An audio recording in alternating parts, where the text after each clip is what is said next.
Hi friends, it's your pal Scott Garibay, and today we're going to talk about Dungeons and Dragons, and we're going to talk about what happens at the end of one-shots. Okay, so I'm going to talk today about, so I've recently played in a one-shot. I've actually done a complete breakdown of it.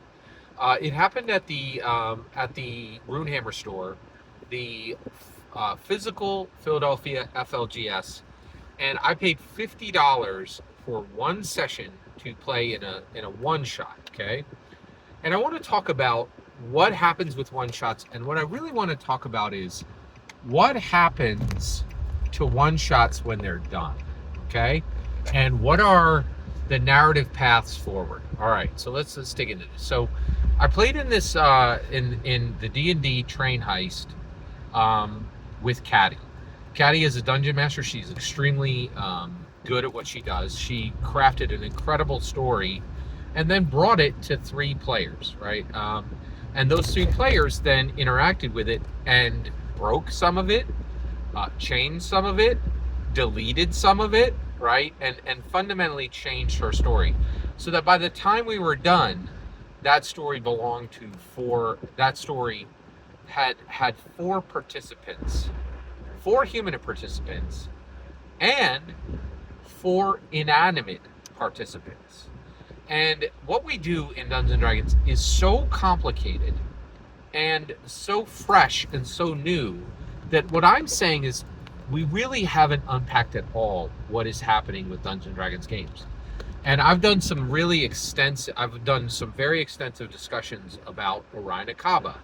And I think this is connected to that, in that people think they know what's happened with Orion Akaba, and I'm telling you, you have no idea what has happened with Orion Akaba or what the future will hold for Orion Akaba.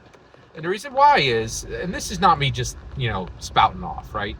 We really are at the start of something incredible, right? People are like, oh, Scott, it's simple. They were a group of friends, and they told a story together, and then they didn't like him, and he's not part of the friend group anymore, and that's why he's no longer at the table. And I'm like, you ridiculous, maw-flapping fool. Like, why do you even open your mouth, right? No, this was a global corporation who started a story. That story was presented to the world in one format. Then it was presented to the world in 6 other formats.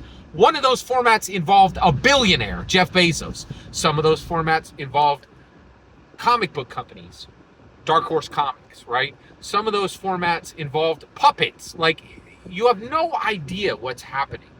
And the reality is, the ownership, of Dungeons and Dragons stories is completely ununderstood and untested, right? And there are stakes on the ground. We need to figure this out as a community and start to decide as a community. And the reason why is we don't want the law touching this. The law doesn't understand what we do, and they never will. And we need to decide as a community, right? Like in the Bible, I'm an evangelical Christian, and the Bible's like, hey, when you're going to the judge, talk to the freaking person you have an issue with and figure it out before you get there, because you don't want the judge deciding, right? Like, and there's so much at stake here. So, so this wonderful dungeon master runs this one shot for me and for 2 other players, right? She has invested a good part of that story, right? I have invested in that story. The other 2 player characters have invested in that story.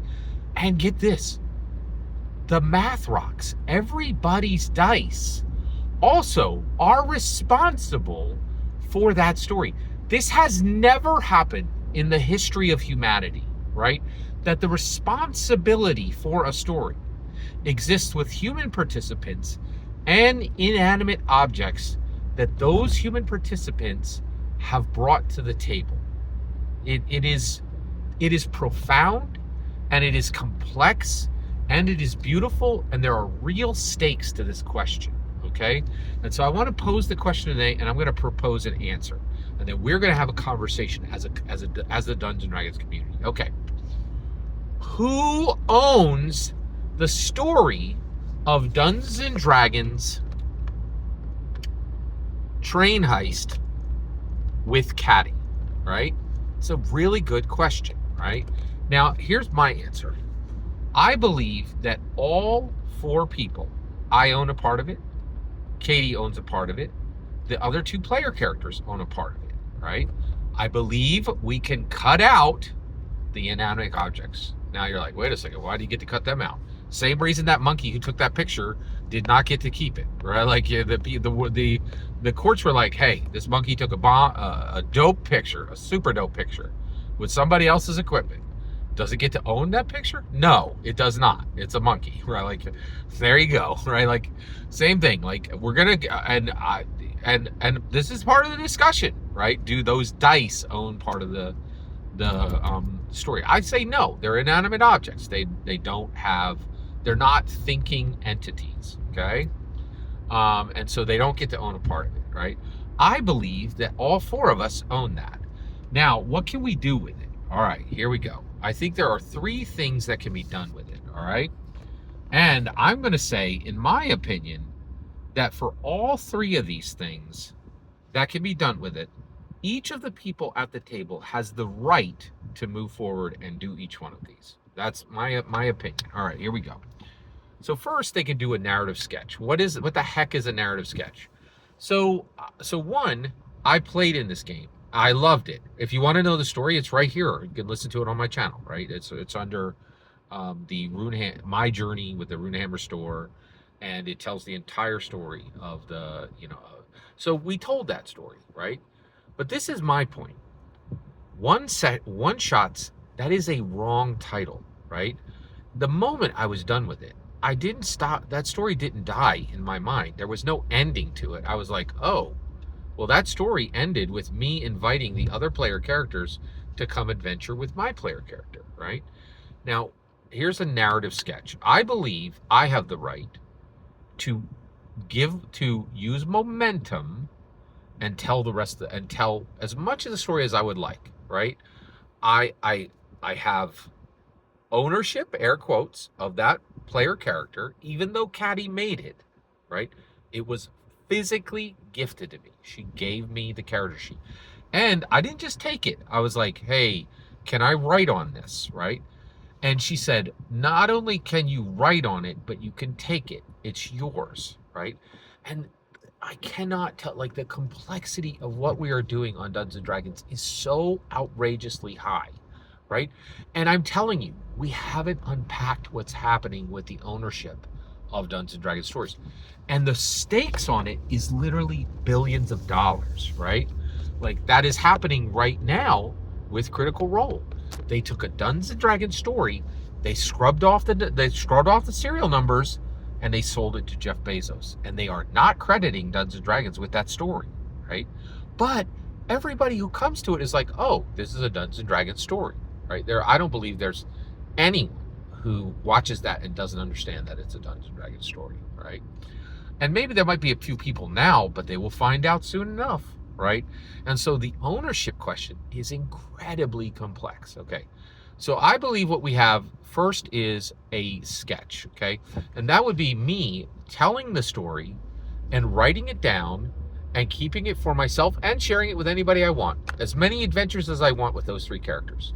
And my ability to do that, and just to be clear, this isn't just me saying this. This was already done. I think that there's an anime, very famous anime. I think it's Log Horizon. But there's an anime where they literally did this. Like they like ended the campaign and then somebody continued it with their anime, right? They're like, I don't need D&D to continue to tell this story. I can just make a show about whatever happens next, which is fascinating. I think that's absolutely fascinating, right? That's a sketch. I write the story and I decide what happens, and I can tell as much of it as I wish. And then, in that perspective, right? Those other player characters, oh man, wait, that's a good question. Do I have a right to do that? Because I would then be saying what those other player characters do. That's interesting. Oh, wait, this is interesting. I think I could write the story. I could write the story of what happened with those player characters and make decisions for them. in a narrative space, but I could not play them if I continued it with Dungeons and Dragons. So here's the other question is, okay, so that's a sketch. I simply write the story and I presume what happens with those other player characters, right? I write down, I decide what happens with those other player characters. And then I believe I would have the right to share that, okay? That's interesting, okay. Narrative sketch. Now let's talk about a narrative painting. A narrative painting would be me deciding to run the game myself, right? I would have the right to use Rosita because I played that player character. And that player character became mine when I played it, right? Even though Katie built it, right? I would not have the right to give those other player characters to anyone else because they belong to those other players, right? And I could not play them. I feel very strongly about this, that no one has the right to decide player character actions for a player character in a tabletop role-playing game, except the person who originated that character. And by the way, this is interesting. A player character doesn't exist until it's played. If you write a player character and you never play it, it's nothing. It doesn't count. It does not count. If you make a single decision at the table with that player, if you say a single line of dialogue, you've created that player character. But it has to actually, it's birthed at the table. It's not birthed when it's set down on paper. That's not enough to create a player character. That is simply paper. It's not a player character. All right. So that is a narrative painting. It would be me running a Dungeons and Dragons campaign with my player character, right? But then leaving off and riding off into the sunset, right? Actually, not even mentioning what happens with the other player characters. They're simply not there. We don't have a right to presume for them. I think that's extremely important. Extremely important, okay? Finally, there is a narrative sculpture, right? And this would be a full tabletop role-playing game campaign with all player characters, okay? And those player characters would then that would return me. I would run my own player character, right? And then the other players would have to run those other player characters. That would be a full sculpture. That would be a narrative sculpture. Everybody returning to the table and continuing forward with that.